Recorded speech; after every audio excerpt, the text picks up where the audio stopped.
Hello everyone, welcome back to the another video. So guys, आज की जो vacancy रहने वाली है महिंद्रा एंड महिंद्रा कंपनी है, तब से वैकेंसी आपको देखने को मिलने वाली है। सो गाइस, आज की जो तारीख है 25 मई 2025, जितने भी 25 मई की नई वैकेंसीज निकली गई आज की डेट में, तो हम देखने वाले तो वीडियो को शुरुआत करते हैं।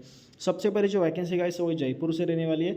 मैनेजर की पोस्ट है guys, finance and account department रहने वाला है। जहीराबाद से वैकेंसी गाइस जो कि असिस्टेंट मैनेजर की पोस्ट है, मैन्युफैक्चरिंग डिपार्टमेंट से। हैदराबाद से guys vacancy customer care manager के लिए, कस्टमर केयर डिपार्टमेंट की वैकेंसी। कान्हे से वैकेंसी जो कि गाइस EMDM फायर सेफ्टी की है। एम्प्लॉय रिलेशंस के लिए गाइस डिपार्टमेंट है। कोयम्बतूर से वैकेंसी है जो कि इंजीनियर के लिए। मुंबई से वैकेंसी है जो कि मैनेजर पोस्ट के लिए सोर्सिंग एंड CDMM डिपार्टमेंट रहने वाला है। अम्बाला से वैकेंसी है जो कि मैनेजर पोस्ट के लिए।